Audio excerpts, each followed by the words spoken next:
कूजन्तं राम रामेति मधुरं मधुराक्षरम् आरुह्य कविताशाखां वन्दे वाल्मीकि कोकिलम्।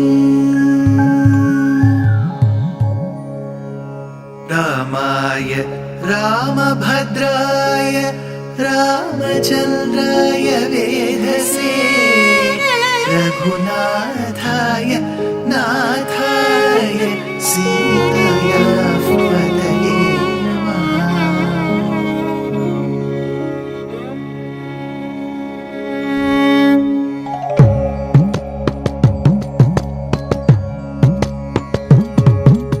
जयत्याश्रितसन्त्रास ध्वान्तविध्वंसनोदयः प्रभावान् सीतया देव्या परमव्योमभास्करः परमव्योमभास्करः।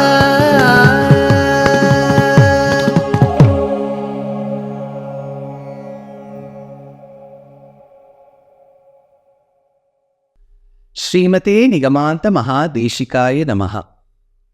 In the Ramayana, especially before we take on the Rama Ravana Yuddham, we are in the process of deciphering the Gayatri mantra and the way the Gayatri mantra has been positioned in the Ramayana. So, in the Gayatri Ramayana, we have completed 4 shlokas. The first 4, 1001, 2001, 3001. These 4 shlokas largely covered the entire Balakandam and a small section of the Ayodhya Kandam. In the Ayodhya Kandam, when Rama was informed by Dasharatha through Kaikeyi and through Sumantra that he had the major responsibility of executing his father's command, which included him going on an exile for 14 years to the forest, and thereby Bharata being made the Yuvaraja, the heir apparent.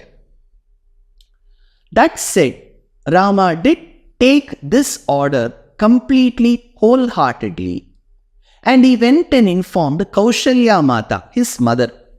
Kaushalya cried a lot. She said, "Have I been waiting for this moment where I have to send my very own son who has been brought up in comforts to the forest where thorns and stones will pierce his soft lotus-like feet?" She cries. Rama consoles and convinces his mother that, "Mother, do not worry. I will be back very soon. 14 years may seem long to you, mother. It will just escape like this. It will just go away like this." After having said these words, telling these words to his mother, he goes to the apartment of Sita and tells Sita, "Please stay back in Ayodhya. I will come back in 14 years. I'm sure I'm going to miss you." But Sita said, "Why are you acting as if I am not going to come to the forest?" That is when Rama asks Sita, "Sita, how will you be able to come to the forest that is infested with ferocious animals?" Sita says, "When I have you by my side, why should I worry about the animals?" That is when, finally, after the verse, "Kim tva manyata vaidehaha pitame mithiladipaha ramajamataram prapya striyam purusha vigraham," Rama accepts the request of Sita and says, "Sita, you can join me in this exile to the forest for 14 years. Lakshmana falls at the feet of both Rama and Sita and says, "Sabhratus charanau gadham nipidya raghunandanaha Sitam uvachatishayam raghavam cha mahapratam aham sarvam karishyami jagratah swapataschate." I shall serve the both of you, immaterial of whether both of you are awake or asleep. Accepting to Lakshmana's request that the Seshabhuta has to do Kainkariam to the Divya Dampati, the 3 of them have to march.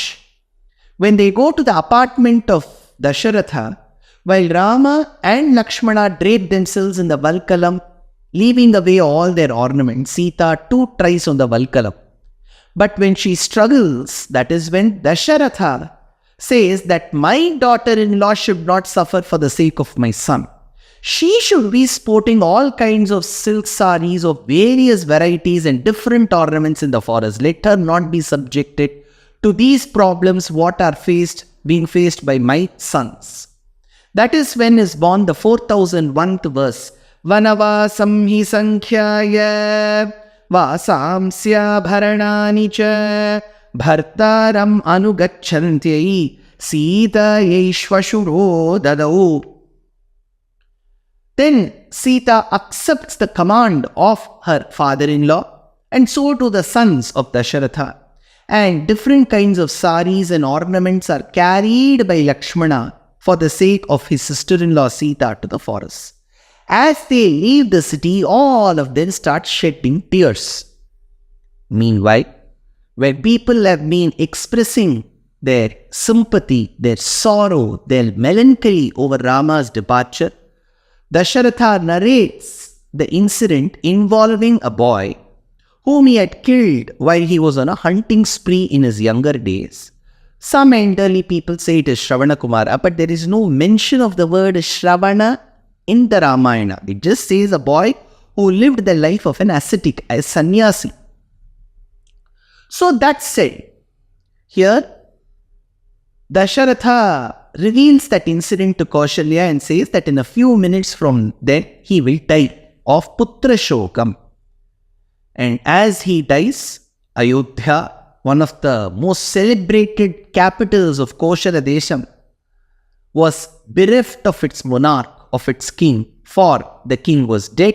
The eldest and the third son were out in the forest. The second and the fourth sons were in Kekaya Desha and Giribraja. And the message had to be sent to Bharata to return. Meanwhile, Markandeya Maharishi. Markandeya is one of the most important rishis.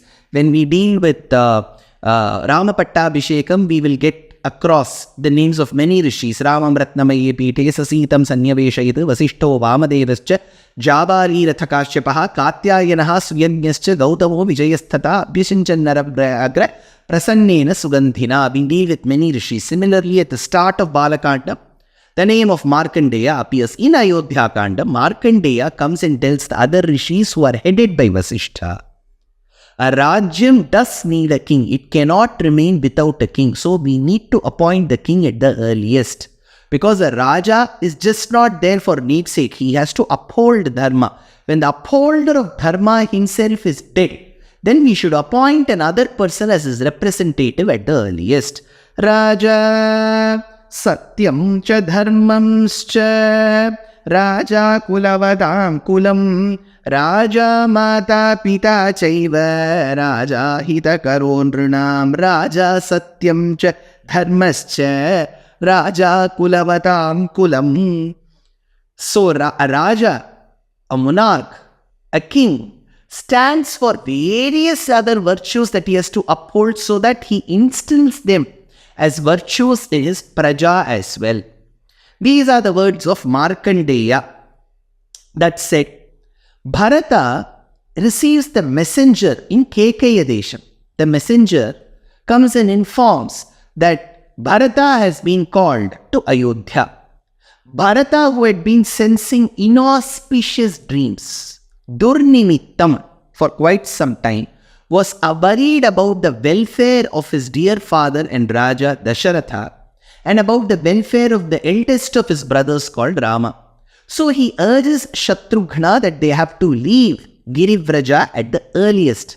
As they leave Girivraja, which is also called Rajagriha, the capital of Kekaya Desha, and take over a week's time to come back to Ayodhya, he notices that the citizens of Ayodhya were not as hospitable and as receptive as what they used to be in the earlier days. The moment Bharata enters Ayodhya, people close their doors and do not wish to see Bharata. Bharata goes to the apartment of Kaikeyi and starts shedding tears. He says, Mata, why are people against me? And that is when he realizes through his mother Kaikeyi that his father is dead and that the eldest of his brothers had gone on an exile for 14 years to the forest. Understanding that his mother Kaikeyi was the root cause of this, he admonishes her and refuses to call her his mother. He goes to the apartment of Kaushalya to only be initially ridiculed by her. Then he goes seeking solace at the feet of Vasishtha, and Vasishtha is not charitable too. That is when he says that without the return of Rama, he will not step into Ayodhya, and starts leaving to the place where Rama was. He crosses Shringiberapuram, where for a short period of time Rama was living in the shade of Guha. Then he goes to Bharadwaja Ashramam and then walks towards the place called Chitrakuta by the banks of river Mandakini. The moment he sports or sees he is the eldest of his brothers who is equivalent to his father sporting the Jata Mandalam, Jata, matted tresses, he starts shedding tears. Nirikshya samuhurtam tu dadarsha bharato gurum utaje ramamasinam Jata Mandaladharinam. He sees him in Jata. That said, Bharata still insists that Rama has to return to Ayodhya. Rama refuses, stating that it was his father's will that he stays in the forest. Bharata informs Rama of Bharata's departure, that is, the 10th of Bharata, where the Jivatma has left his Pancha Bhautika Sharira. That is when Rama starts crying and performs the final rites of offering water to the departed Atma. Then he still says that though his father's physical body may be absent, his words are still lingering in his mind and ears. So he will not be able to come for 14 years to Ayodhya. Bharata then asks, is there any other way for him to bless Bharata? Rama gives away the pair of Padukas, the Paduka Devi, Adhiroharya Padabhyam, Paduke Hemabhushite. So, Lakshmana hands over the pair of Ramapadukas to Bharata. Bharata carries them and places them on the Simhasanam, placed in the outskirts of Ayodhya called Nandikramam, and administers Ayodhya as just an executor of his brother's commands from that place. That said, Rama continues his journey by visiting the various ashramas of various Maharshis along with his dear brother Lakshmana and beloved wife Sita. While they visit the ashramam of Sutikshna, Sutikshna says you need to get the blessings of Agastya Rishi. Agastya is very close by, go there before he leaves the ashramam. Yadi buddhi krita drashtum Agastyam tam mahamunim adhyaiva gamane buddhim rojayasva mahayasha. So he says, go fast. So Rama accepts the command of Sutikshna and walks towards the ashramam of Agastya. So today, out of the 4 shlokas, 3 shlokas were from Ayodhya Kandam. In the previous episode, 3 shlokas were from Balakandam and 1 shloka was from Ayodhya Kandam. Today we had 3 shlokas from Ayodhya Kandam and we had 1 shloka from Aranya Kandam. So, that said, we need to understand one minor point here. The 5th shloka begins with Vanavasam hi sankhyaya va tatsavitur va. Next, Raja satyam cha dharmam cha re, ra, re, same aksharam. Yam, so re, ni, yam, that ni comes, right? In the Gayatri mantra it is anakaram. But here the shloka is nirikshya, not nirikshya, it's nirikshya. So the commentator Govindaraja says, Asmin shloke uttarardhe jatamandaladharinam ityatra nakaraha gayatriyaha saptamaksharam shatsahasram shlokaha gataha iti. 6,000 shlokas have gone away. The 6,001th shloka has the word jatamandala. That na represents the na of Gayatri. Tatsavitur vareniyam. That ni came here and then came the shloka yadi buddhihi yam. So we have completed 8 aksharas of the very famous Gayatri Mahamantra through 8 shlokas of the Ramayana. Jayatyashruta santrasa dhvanta vidvamsa nodayaha prabhavan sitaya devya paramavyoma bhaskaraha. Ramayana is such a beautiful itihasa sreshtham that links different parts of Bharata Desham and just not Bharatam, different parts of the subcontinent. 292 episodes in simple English for 15 minutes every day on the Ramayana. We began on the Rama Navami and we are going to conclude on the Makara Shankaranti Uttarayana Punyakalam. This is a lamp that you see in front of me.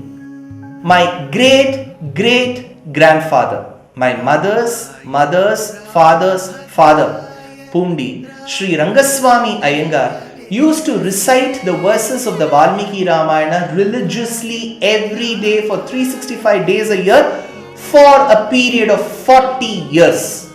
And this is the lamp that he used to light. And here are the two bound books which are over 100 years old, which he used to read the verses of the Ramayana from. And here is the wooden stand, the book stand that he used to keep the Ramayana in. Fortunately, I have bequeathed all of them. My great-grandfather was called Pattabhirama Iyengar. My maternal grandfather was called Veera Raghavan. My daughter is named after Sita Devi as Kshitija. Everything in our family has an association with the Ramayana. I am sure, 100% sure, each of you will have an association with the Ramayana, either with a name, either in the form of a book, either in the form of a lamp, either in the form of a beautiful murti of Rama, either in the form of a beautiful painting of Rama. So let's use the hashtag Ramayana for us and tag and let us know how much each of us have loved Rama, Sita, the entire Rama Parivar and the Ramayana. This is a moment which we can create with very little efforts from our side till the inauguration of the grand Sri Rama Janmabhoomi temple. Jai Shri Ram. Namaskara Mastikas. I'm tentatively scheduled to travel to Abu Dhabi and Dubai in the mid-February, to 7 cities in the countries of Australia and New Zealand, namely Adelaide, Perth, Brisbane, Sydney, Melbourne, Auckland and Wellington between the 25th of February and the 25th of March. I'm scheduled to travel to Singapore either in the month of April or January, and later I'll be rendering discourses in New Jersey, Boston, Maryland, Pittsburgh, and then in St. Louis and Indianapolis in the month of July.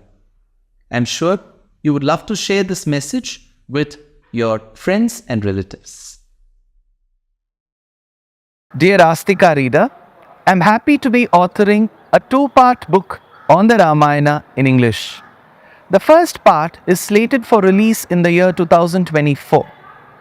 The book aims to recreate and retell the Ramayana of Valmiki, conforming to the ancient commentaries and other allied literature. To receive notifications of the book release, kindly register with www.deshikadaya.org/books. Namaskaram.